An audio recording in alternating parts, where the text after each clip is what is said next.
Welcome back. You are tuned into Traders Nation. I'm pleased to have with us today Catherine Lee. She's book author of The New Rules of International Negotiations, Building Relationships, Earning Trust, and Creating Influence Around the World. Of course, Catherine, welcome to Traders Nation. How are you today? Thank you so much, Kurt. I'm fine. How are you doing? Oh, fantastic. It is Friday after all, and we do appreciate your time here today. What brought you to write the book? Oh, that's a good question, Kurt. Part of it was personal, being an ethnic Russian-Polish heritage and realizing at age 7 I was embarrassed of my family for speaking with an accent. Okay. And then part of it was 12 years initially of taking executives over to other countries as our ambassadors, even though they were businessmen and women.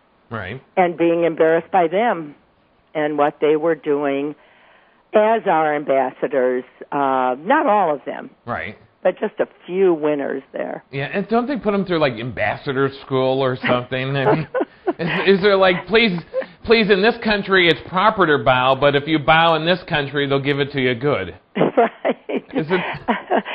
There should be. That's a good suggestion there. The larger the ego, the more they go to school, right? Right. That's interesting. All right, so crossing the cultural divide and doing that with Asia, there are a lot of cultural differences with us in Asia, even though Asia really has been coming along quite well with capitalism, but there still is that culture that's involved. We need to be smart about that, don't we? Yes, I think that's the first step, though, Kurt, because we do have to read the 9, 10, 15 pages at least that bring us to an understanding of those differences. Yeah. But part of it is then to take it to the next step that helps you see the value of some of those differences, and that's all behavioral. Right. Now, and you can change your behavior for an hour, can't you? Sure, absolutely, I can. In fact, my wife sometimes insists it, Catherine. Right. Well, I've dedicated 40 years to changing my husband. That hasn't worked, so I've got... It hasn't worked for you? No, I've got to change my behavior to influence him a bit better. Listen, it's a nice little tug on the ear and a kick in the heel, okay? And it's like, okay, and I think I better straighten up. All right, I want to talk about competition is king. Of course, Japan, they beat our pants off in the 1980s. And but are we still in fierce competition with Japan? I don't think, like you just mentioned, like we were. Yeah. I think our competition today is, of course, Chindia, or whatever the New York Times and Wall Street Journal call it. Yeah. If China's approaching someone that they've had not a great history with, like India. Right. And the sizes of those marketplaces. Right. And we haven't had as dedicated an effort of late. In fact, we've had a more, too much of a competitive positioning. So somehow, within the next 20 years, if we're going to lead economically, we have to approach it in a negotiating style versus, you're either for us or against us style. Yeah. Let me ask you something, because, the United States, we've been outsourcing. I think we've become more of a service nation, less of an industrial nation. Because you got countries like India, China is double-digit booms going on over there. They've got pollution problems from their industrial age, and so we've become less of an industrial nation, more of a service nation. How are we going to compete on a global market in that kind of posture? You're exactly right. You hit the nail on the head. We have to become a service nation, and that alone is how we do the business, Kurt. Okay. And that's what this book is about. It goes finally toward the end of the book on, I hate to even say it, but a commerce of good action, and I pulled it out of my old French background with Voltaire. Yeah. It's the business of good action, and that's virtue and behavior. Yeah. And we have to do it. We have to move from that bottom line, short-term thinking. Not that we can do away with it. Right. We have to move toward how are we going to better service and keep our clients, retain them. Right, on a global basis. All right, I want to shift over to Europe because Putin, his in Russia and so forth, they seem to be stepping away from the United States and really kind of going in other directions. Iran to be one of them, of course, okay? Kind of like enemies of the United States. Why the shift are we seeing from Russia, particularly Russia and Europe? I mean, we're still doing commerce with of course, some of the other nations like Germany, etc. But why the shift with Russia and Putin? Wow, it's only my opinion. I think it's an accumulation of factors, and part of it was our positioning in the last several years of doing things on our own. Right. And then the other part of it is the business. The euro has helped to devalue the dollar. Right. It's hard to, just like, for example, the Airbus going with China right now. Right. Well, for God's sakes, with the devalue of the dollar, they probably won't see a profit because they got this big deal, have to pay with the euro to their suppliers, and then sell with the U.S. dollar. I think Putin's trying to take advantage of a weak positioning of the United States today in that global market. Right, and here's the other thing too, and this is geopolitical, folks. By the way, you know that with the price of oil and gas has gone through the roof.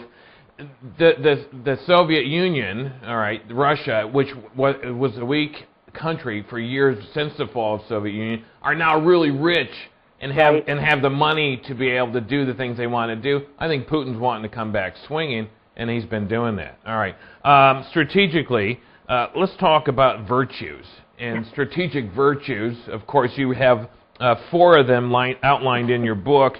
Give us 1 or 2, and for the rest of them, everyone can buy a copy of the book, of course.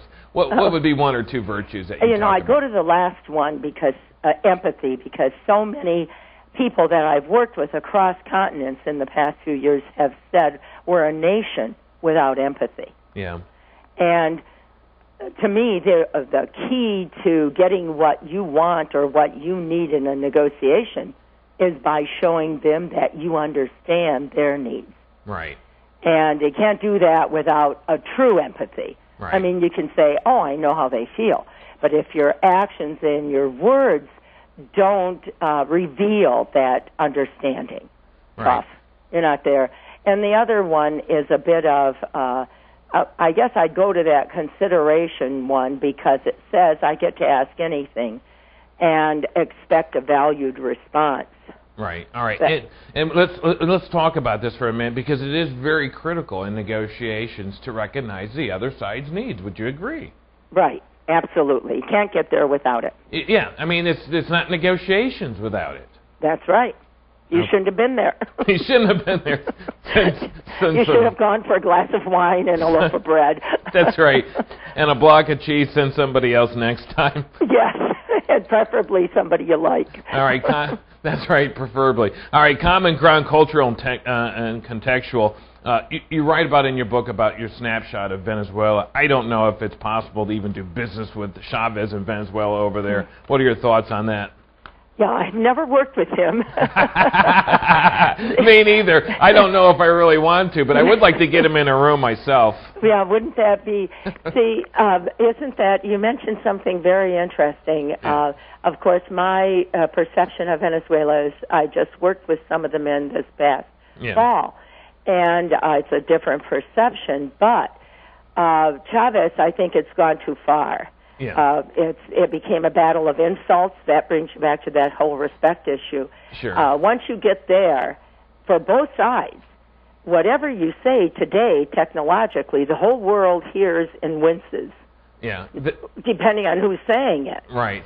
So Chavez, I do think he's going a little bit ahead of himself, though, because he's irritating the rest of the world. Yeah, so that's to our favor. I actually think he has. I think he has some mental. I think he's got some mental incapacity problems up there because he just recently accused CNN of trying to get people to assassinate him because their titleist made a mistake on the broadcast title. Yeah, unbelievable. Yeah, he is. But see what happens when you get too full of yourself and that ego gets too inflated. Yeah. You are a bit insane. Yeah, a little bit crazy. A little bit out there. I've seen it. That's right. That's right. All right, and that would make me wonder if I was a Venezuelan. All right, good enough. Catherine Lee, of course, where can we find this fine book at? Barnes & Noble, major bookstores? Barnes & Noble, all the major bookstores, and Amazon.com, I believe, because I've gotten word from other countries that they bought it. Very, very nice. And do you have a website by chance? Oh, yes, I do. What is that? What is it? It's CDL_associates.com. All right, CDL_associates.com. And, of course, Catherine Lee, book author of New Rules of International Negotiation. Appreciate your time and expertise here today on Traders Nation. Thank you, Kurt, for having me. You're more than welcome. All right, head out today. Barnes & Noble, Amazon, your local book corner store, your favorite one will have this. Get a copy today. Appreciate her time. Up next, we'll have more stocks and a lot more. Stay tuned.